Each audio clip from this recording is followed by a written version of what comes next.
Coming up, a recap of the NFL's oldest rivalry between the Bears and the Packers, and highlights of the Ramblers season so far.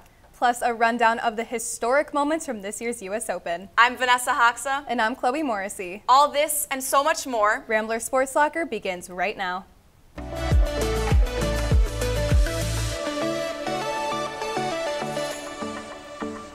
Welcome back to a new season of Rambler Sports Locker. After a long summer, we are so glad to finally welcome you all back. And it's great to pick off exactly where we left off. School is back in session. The reigning A10 volleyball champs are back. Football is back, meaning fantasy football is back. Men's and women's soccer are back. Pumpkin spice is back. RSL is back. We are so back. And thank you all for tuning in to the first episode of this semester. Loyola Sports have been putting a lot of work this off-season, and they are back and better than ever. The women's golf team just played their first Invitational this season in Missouri. Reporter Amelia Villhauer is here with the recap. The Ramblers are back out on the green as Loyola's women's golf team has officially started their 2023-24 season.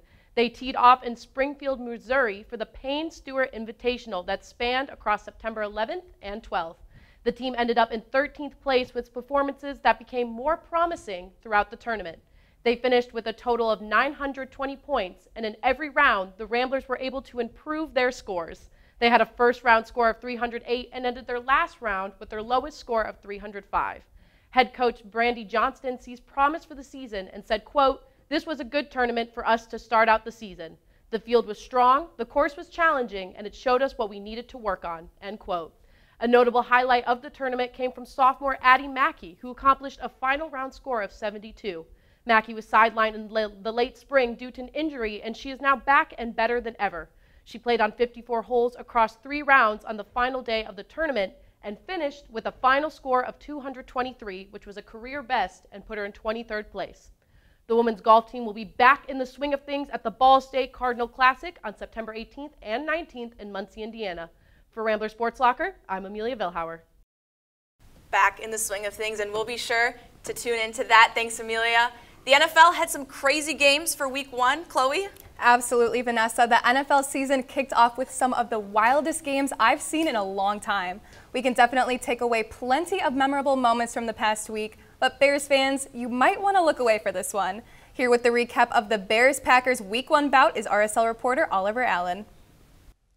Everyone knows the old phrase, death, taxes, and the Packers beating the Bears? That's right, as the Bears dropped their season opener on Sunday 38-20 in what was their 9th straight loss to the division rival Packers. After an offseason full of big signings, trades, and coaching hires, it appears some things never change.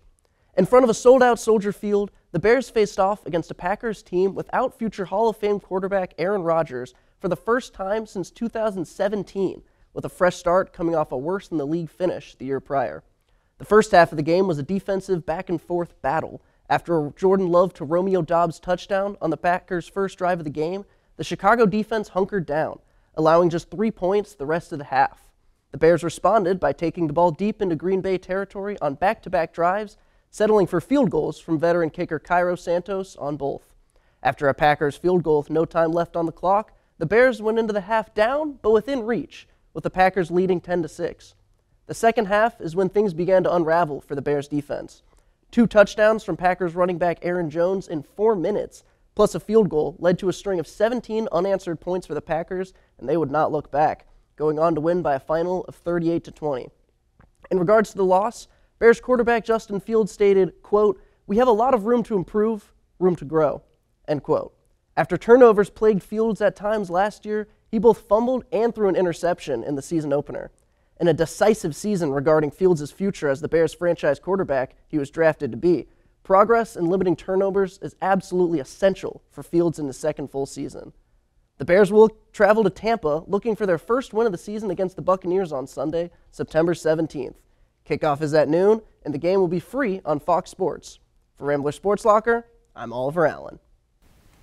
Thanks, Oliver. Maybe Week 18 will bring a different story. The NFL couldn't have asked for a more exciting season opening to Monday Night Football than the Bills-Jets game. This highly anticipated matchup had plenty of ups and downs starting just minutes into the game. Quarterback Aaron Rodgers took the field for his Jets debut, but his 2023 season came to a quick and devastating end. Rodgers suffered an Achilles tear on just the 4th drive of the game, launching backup quarterback Zach Wilson into the spotlight. Wilson was able to record 140 passing yards, 1 touchdown, and 1 interception, but the Jets' defense stole the show as they were able to leave quarterback Josh Allen and the Bills scrambling. Jordan Whitehead was a notable defensive player after intercepting Allen 3 times. The Bills answered this with kicker Tyler Bass, who was able to send the game into overtime after a heart-stopping kick that barely made it through the uprights after bouncing off the left post. But the craziness doesn't end here. After the Bills went 3 and out to begin overtime, Jets rookie receiver and punt returner Xavier Gipson was able to evade the entire Bills coverage team and return the punt 65 yards for a touchdown, leading the Jets to their 22-16 victory. This was just the 3rd time in NFL history that a punt was returned for a touchdown in OT. Here with us, keeping on theme of historic moments, is RSL reporter Joseph Knese to talk about history that was made at this year's U.S. Open. The 143rd U.S. Open concluded this past weekend after almost a month of tennis was played at the United States Tennis Association Billie Jean King Tennis Center in Queens, New York. The tournament has been held at this location since 1978. It is also the only Grand Slam tournament that has been played every year since its inception. The tournament was not impeded by World War I, World War II, or the COVID-19 pandemic. The U.S. Open is the 4th and final Grand Slam tournament of the year. The previous 3 are the Australian Open, the French Open, and Wimbledon. This year, 19-year-old Keough Gauff won the women's single title. The American was able to take down Aryna Sabalenka, who is the #1 ranked player in the world. Gauff is the youngest American player to win since Serena Williams brought home the title in 1999 when she was just 17 years old. She's also just the 3rd female teenager to win the tournament.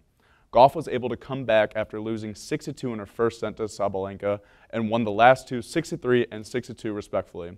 The American was sobbing after she had just won her first major tournament in the same stadium she was dancing in when she was just 8 years old. The teenager thanked Billie Jean King after the match for refusing to play in the 1973 competition unless she was paid the same prize money as the men. Quote, "Thank you, Billie, for fighting for this." End quote. On the men's singles side, Serbian tennis legend Novak Djokovic won his 24th major, tying the all-time record set by legend Margaret Court. Djokovic was able to defeat the Russian Daniil Medvedev and take back his #1 spot from 20-year-old Spanish sensation Carlos Alcaraz. Both Djokovic and Gauff walked away with $3 million in prize money, as this year marked the 50th anniversary of the equal pay at the U.S. Open. For RSL, I'm Joseph Knese. Thanks to Joey. History was definitely made, and Keough has got everyone talking. Here to talk about another thing everyone has been discussing, we have reporter William Bazzone, along with our other reporters, discussing NFL players and gambling on The Ramble.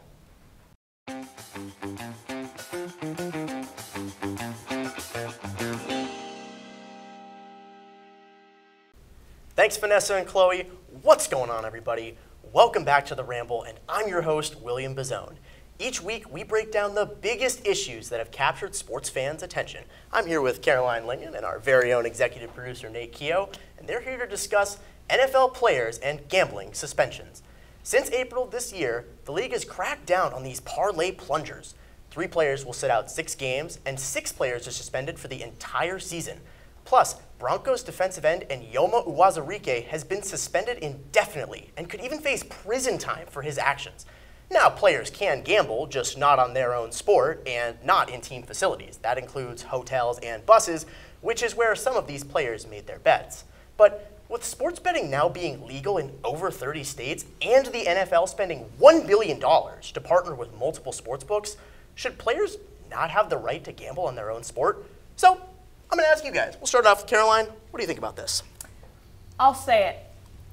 As Jason and Travis Kelce put it, sports betting affects the integrity of the game. If you think that you're going to go and bet on all these other games and not be psychologically affected by it, it's not going to work for you. It's not going to work at all. Just because it's legal doesn't mean it's right. Sure. Therefore, their games are all going to be changed.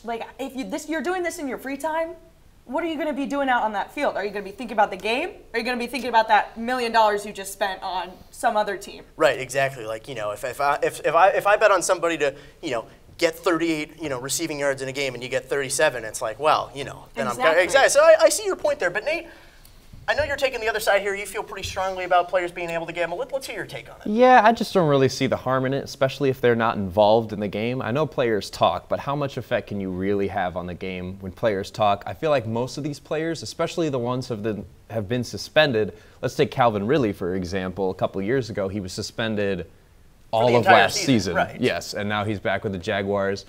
Do you think a guy like Calvin Ridley really needs the money? He's just in it for the fun. A lot of these athletes really aren't going to be too worried about those $1 million or so because they make multi-million dollars every year.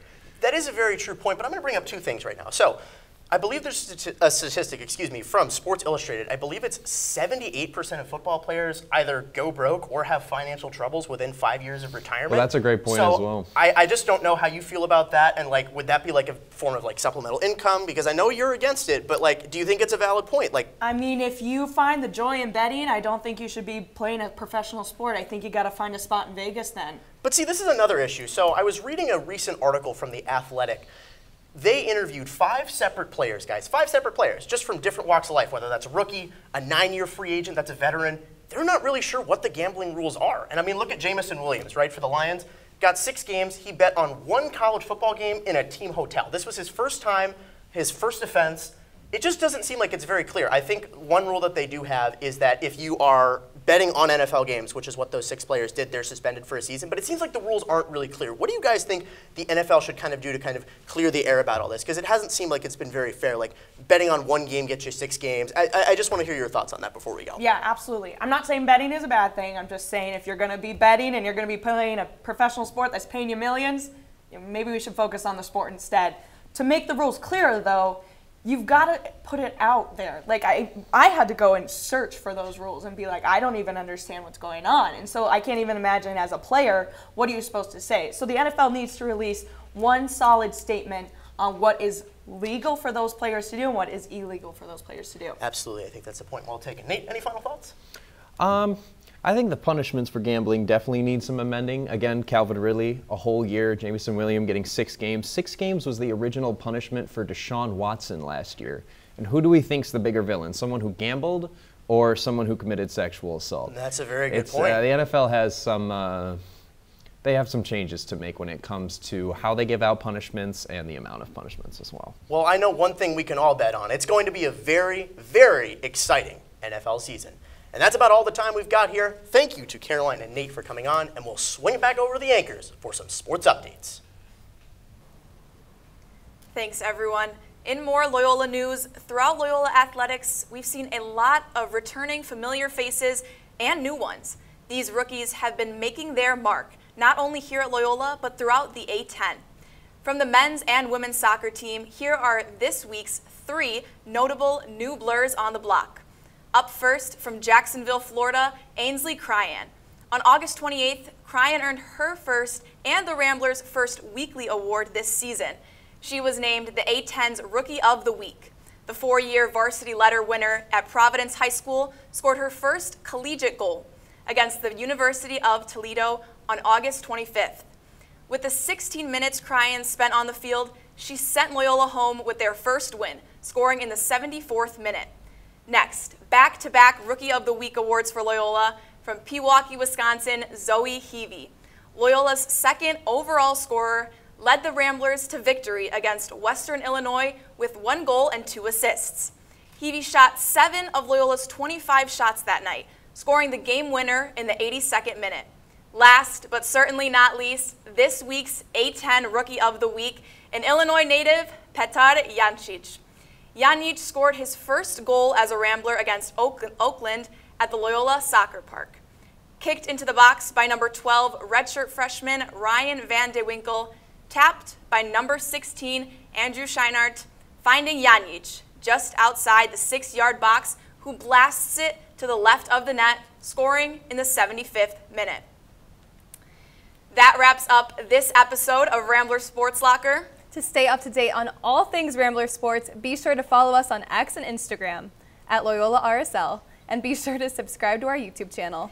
And to Loyola's School of Communication students, mark your calendars for the SOC Career Fair on October 3rd. From all of us here at Rambler Sports Locker, I'm Vanessa Hoxha. And I'm Chloe Morrissey. We'll see you next week, and don't forget to turn off the lights.